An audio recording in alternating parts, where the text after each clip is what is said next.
السلام علیکم ورحمۃ اللہ نحمدہ ونصلی علی رسول الکریم اما بعد فاعوذ باللہ من الشیطان الرجیم بسم اللہ الرحمن الرحیم ولا تقولوا لمن يقتل في سبيل الله اموات بل احیاء ولکن لا تشعرون صدق اللہ العظیم۔ آئیے ہم سب مل کر بارگاہ رسالت میں ہدیہ درود پیش کریں۔ پڑھیں اللہم صلی علی سیدنا و سیدنا و نبینا مولانا محمد وعلی آل سیدنا مولانا محمد۔ حضرات محترم، یہ مہینہ ماہ محرم کا کہ آج 15 تاریخ ہے۔ اس مہینے میں یوم عاشورہ کو 10 تاریخ کو حضرت امام علی مقام نواسہ رسول صلی اللہ تعالی علیہ وسلم نے دین حق کی خاطر اپنے آپ کو اور اپنے اہل و عیال کو، گھر والوں کو اور اپنے جانثاروں کو اللہ کی رضا کے لیے کربلا کے میدان میں قربان کر دیا۔ صبح سے لے کر کے دوپہر تک تمام جتنے بھی آپ کے جانثار تھے سب اپنی جانوں کے نذرانے نچھاور کر چکے۔ آپ کے بھائی اور حضرت عباس علمدار بھی نہر فرات کے کنارے پر پانی لینے کے لیے گئے تھے، اور وہ جا کر بھی اسی جگہ لڑتے ہوئے شہید ہو گئے۔ علی اصغر گود میں لے کر کے گئے، حرملہ نے تیر مارا اور وہ بھی جام شہادت نوش فرما چکے۔ اب کوئی باقی نہیں ہے، تنے تنہا کھڑے ہیں۔ صبح جانثاروں کا ایک لشکر تھا جو آپ کی حفاظت کر رہا تھا۔ اب ادھر سے آواز آتی، اس آواز کا آپ جواب دینے کے لیے میدان کارزار میں جانے کا ارادہ کرتے ہیں۔ حضرت زینب جو آپ کی بہن تھی، انہیں آپ نے ہدایت فرمائی کہ اب تم اس لٹے پٹے قافلے کی سالار ہو اور تمہیں قید و بند کی صعوبتیں برداشت کرنی ہے، صبر کا دامن ہاتھ سے نہیں چھوڑنا ہے۔ کسی جگہ بھی بے صبری کا مظاہرہ نہ ہو، اور ان سب کو دلاسا دینا، چھوٹے بچوں کو بھی تلقین کرنا۔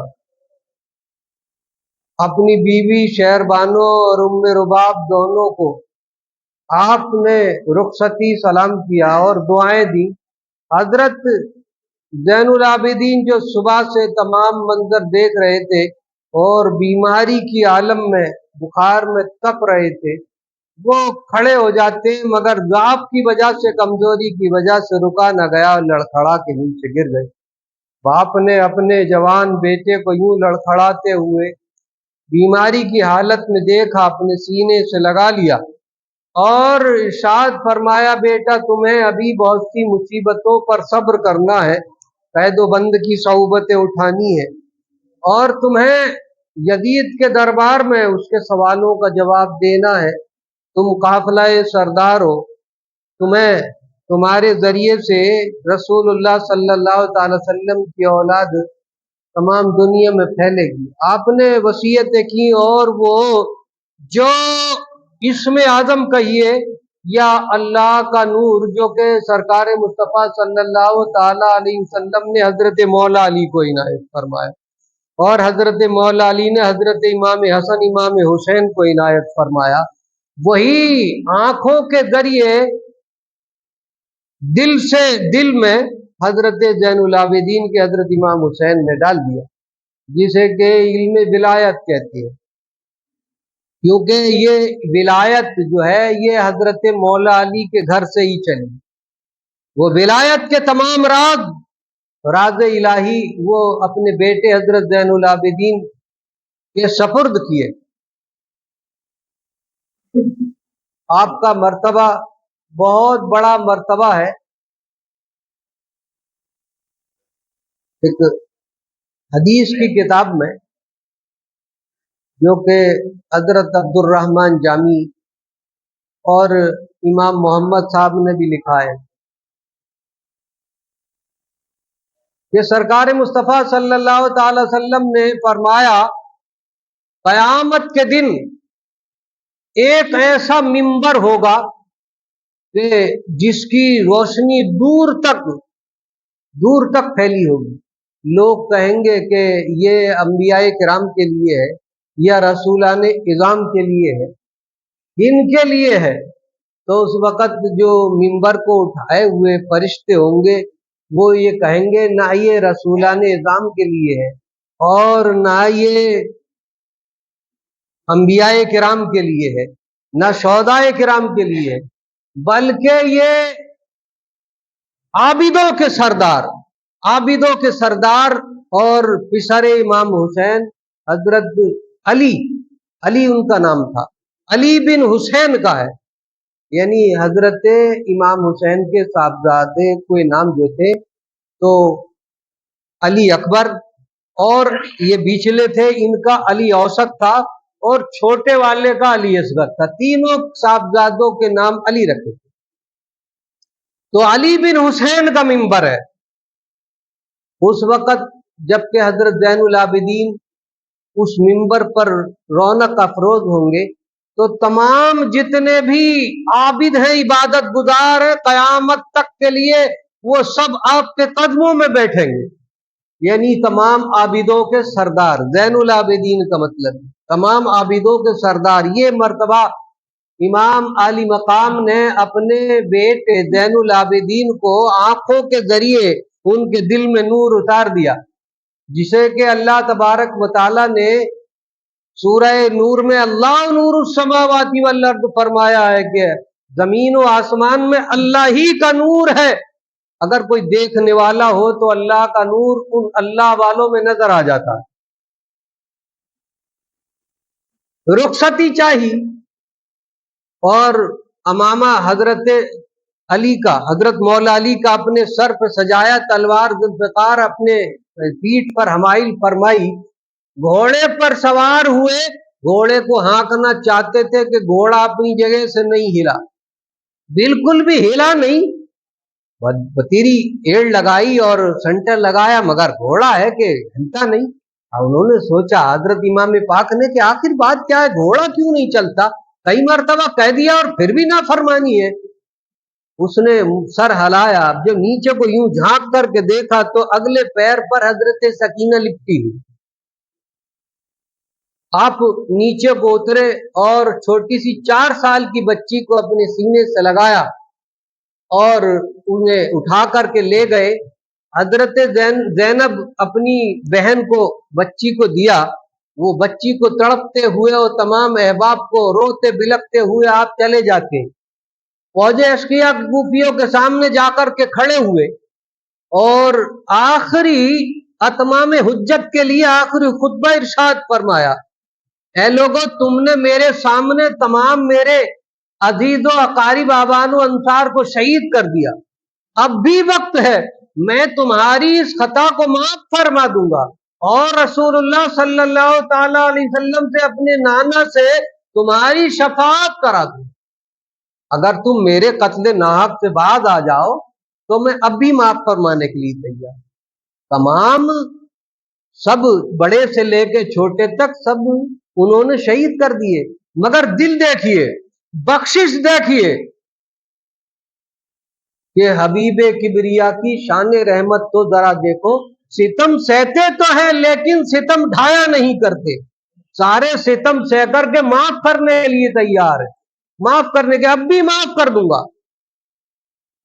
یہ نانا کی دی ہوئی تعلیم تھی جو نواسے نے ان تمام لوگوں کے سامنے ظاہر کی, مگر ان کے دل سیاہ ہو چکے تھے, کوئی ان پر فرق نہیں پڑا. انہوں نے کی لڑنے کے لیے تیار ہو جاؤ. آپ نے ارشاد فرمایا ذرا سوچو میں کون ہوں, میں وہ ہوں جس پر تم نماز میں اللہم صلی علی محمد وعلی آل محمد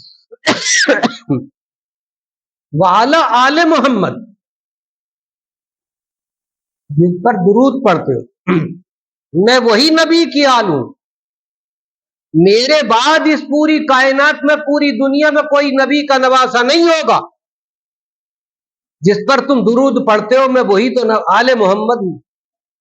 ये तुम्हारी नमाज अल्लाह के सामने तुम कह रहे हो कि ए अल्लाह, मोहम्मद सल्लल्लाहु ताला अलैहि वसल्लम पर बरकतें और दुरूद रहमत नाजिल फरमा, और उनकी आल पर बरकत नाजिल फरमा और रहमत नाजिल फरमा। ये अल्लाह से तुम दुआ मांग रहे हो, मेरे लिए मांग रहे हो, बरकतें मांग रहे हो और रहमतें मांग रहे हो, और फिर मेरे कत्ल के लिए तैयार हो।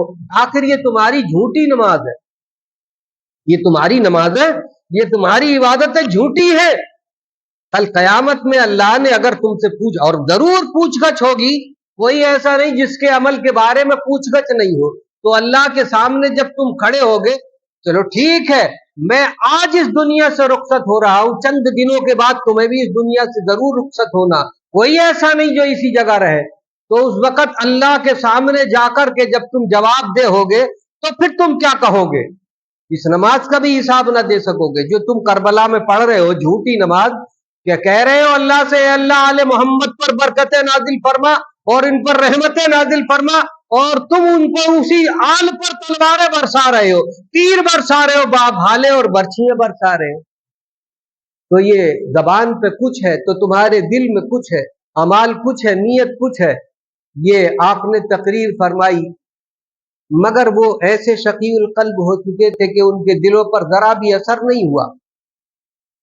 आखिरकार मार्काए कारजार गर्म हुआ, सुबह से लेकर के लाशें उठाते हुए 3 दिन के भूखे प्यासे उन्होंने ये समझा कि हुसैन 3 दिन का भूखा प्यासा, और सुबह से लेकर के अपने बेटे, भतीजे और आवानो अंसार की लाशें उठा करके कमर टूट गई होगी, अब लड़ने की ताकत नहीं होगी। और हकीकत भी यही है कि सुबह से लेकर के और दोपहर तक कोई अगर लाशें उठाए तो उसका आलम क्या होगा, उसके सामने जवान बेटे को कत्ल कर दिया जाए तो उसका आलम क्या होगा, और जवान भतीजे को कत्ल कर दिया जाए उसका आलम क्या होगा, तमाम अंसारों, तमाम भाई बिरादरों को कत्ल कर दिया जाए तो आलम क्या होगा। मगर हजरत इमाम अली मकाम ने उन्हें जन्नत की राहें दिखलाई, माफी देने का वादा फरमाया, शफाअत का वादा फरमाया, मगर वो जो जहन्नम के राही हो चुके थे वो वापस पलटना नहीं चाहते थे। चार तरफ से आप पर हमला आवर हुए, जो कोई भी हमला आवर होता था एक ही बार में तलवार के एक ही बार में 2 टुकड़े होकर वासिले जहन्नम हो जाता था। 72 आदमी आए आपको कत्ल करने के लिए और उनमें से कोई न बच सका। जब कोई न बच सका तो उन्होंने कहा कि अगर हम यूं ही जाते रहे मुकाबले के लिए तो ये अकेला ही सारे खूफियों को कत्ल कर दे। 4 जानिब से यूं घेर घेर करके गोल बना करके आते और दूर ही से भाला और बर्छी फेंकते, यहां तक कि आप लड़ते हुए नहरे फरात पर पहुंच गए, पानी में घोड़ा डाल दिया और हाथों में यूं पानी लिया, उन्हें दिखा दिया कि हुसैन मजबूर नहीं है, हुसैन मजबूर नहीं है, हुसैन का कब्जा नहरे फरात पर भी है, यूं हाथों में ले लिया। मगर आपको अली असगर का सूखा हुआ गला याद आया, अली असगर का सूखा हुआ वो सूखी जबान याद आई, अली अकबर का सूखा दहन याद आया, इमाम कासिम का, और अली अब्बास अलमदार के पानी ले जाते हुए कटे हुए बाजू नजर आए, सकीना का सूखा हुआ गला नजर आया, सूखा हुआ दहन नजर आया। तो आपने उस पानी को फेंक दिया कि जो पानी अल्लाह तबारक व तआला ने हमारे लिए नहीं फरमाया, बल्कि इस पानी को खूफियों के लिए जिस पानी में भतीजों के यानी के चचाजाद भाई मुस्लिम के बेटों के खून की आमेजिश थी, उस पानी को पीना अल्लाह ने हमारे लिए मना फरमाया, पानी फेंक दिया। वो अश्पराबार से, घोड़े से, दुलदुल से कहा कि तेरे पांव पानी में है, तू भी प्यासा है, पी ले। मगर वो जानवर था, मगर वफादार अहले बैत था, अपनी गर्दन को नीचे नहीं किया, यूं ही ऊपर को प्यासा था जानवर था मगर वफादार अहले बैत, नीचे को नहीं किया। थोड़ी देर पानी में जब नहीं पिया, घोड़े को वापस किया पानी में से, और फिर आप वापस लड़ने के लिए लड़ते हुए चले आए, लड़ते हुए। कोई किसी की ताकत नहीं थी जो अली के शेर को रोक सकता था। दिखा दिया अकेला शेर है, सूफियों के नरगे में है, मगर कोई ताकत, कोई मुकाबले की ताब नहीं ला सकता था। आप वापस से फिर से तसल्ली देने के लिए खैमे अथर में आए और तसल्ली दी। उस वक्त कई जख्म आपके जिस्म पर लग चुके थे, आपकी नूरानी अबा वो खून से रंगीन हो चुकी थी। वापस फिर से जैसे पलटना चाहा तो एक जानिब से गर्द उड़ती हुई नजर आई, गर्द उड़ती हुई नजर आई। उन्होंने रुक करके देखा हजरत इमाम पाक ने, तो एक ऊंटनी सवार नमूदार हुआ। ऊंटनी सवार आते देखते ही देखते आपके करीब आ गया और उसने आकर के आपको सलाम किया और अपने कजादे में से ऊंटनी के सामान जो होता है उसका सामान रखने का कजादा कहलाते, तो कजादे में से एक पोटली निकाली और अपनी अबा में से एक खत निकाला और हजरत इमाम पाक को पेश किया और कहा कि मैं रोज़ा रसूल पर, हज के बाद रोज़ा रसूल पर हाजिरी देने के लिए गया था, तो मैंने वहां कब्र अनवर से लिपटी हुई एक छोटी सी बच्ची को देखा। वो जारो कतार रोती थी, उसका रोना मुझसे देखा न गया। बेकरारी के आलम में वो रोती हुई, मैंने पूछा बेटी बात क्या है, आखिर तुम इतनी बेकरार क्यों हो? तो उन्होंने सुनाया कि कई महीने हो गए मेरे वालिद को भाइयों को गए हुए, आज तक कोई खबर नहीं है। सुना है कि वो कूफे गए हैं, कोई मेरी हालत जार उन तक नहीं पहुंचाता, कोई खत लेकर के नहीं जाता, ना उधर से कोई खत आया है। तो उसने कहा मैं कूफे का रहने वाला हूं और मैं उधर को जा रहा हूं, लाओ तुम क्या खत दे रही है लिखो, मैं तुम्हारे खत को ले जाने के लिए तैयार हूं। तो उस बच्ची ने खत जो लिखा हुआ था तन्हाई में लिखा था, तमाम शिकवे शिकायतें थी, तमाम दारो कतार अपने हालोदार उसमें लिखे हुए थे। वो एक पर्चा निकाल करके जेब में से दिया और थोड़ी एक पोटली छोटे कपड़ों की थी कि मैंने अपने छोटे भाई अली असगर के कपड़े सी करके रखे, इन्हें ले जाओ और जाकर के दे देना, मेरा भाई इन्हें पहन लेगा। तो हजरत इमाम अली मकाम ने वो पोटली ली और वो खत लिया और उनसे कहा कि थोड़ी देर ठहर जाओ। उसने कहा कि मैं अभी जल्दी जाना चाहता हूं, तो आपने इरशाद फरमाया थोड़ी देर ठहर जाओ, मैं जाकर के खैमे अथर में देखता हूं। हालत जार तो तुम देख ही रहे हो, इस वक्त चंद घड़ियों का मैं मेहमान हूं और कुछ हमारे पास नहीं है, फिर भी इस उजरत जो तुमने मेरी बेटी का खत लाए हो, इसकी उजरत में देना चाहता हूं, इसका बदला कुछ देना चाहता हूं। खैमे अथर में देखता हूं कोई चीज होगी तो मैं जरूर आपको इसकी उजरत दूंगा। तो वो आपके कदमों से ऊंटनी सवार लिपट गया और रो रो कर अर्ज करने लगा कि सरकार मुझे इसकी उजरत की और कोई जरूरत नहीं है, मुझे इतनी ही उजरत काफी है, इतना ही काफी है कि जब कल कयामत का दिन होगा तो उस वक्त मैं भरे कयामत के दिन में इतना कहकर के सबके सामने यानी सरकार मुस्तफा सल्लल्लाहु अलैहि वसल्लम के सामने पेश होऊंगा कि मैं हजरत इमाम पाक की बेटी फातिमा सुगरा का कासिद हूं, कासिद अहले बैत, कासिद सुगरा बन करके कयामत में जाऊंगा। मुझे ये फख्र, मुझे ये एजाज काफी है। अब समझिए कि ये मोहब्बत है अहले बैत में कि उसने कहा कि मुझे इतना ही काफी है कि मैं कासिद सुगरा हूं। बख्शिश के लिए यही अमल काफी है, तो मोहब्बत के लिए थोड़ा भी अगर अमल हो तो वही काफी हो जाया करता है।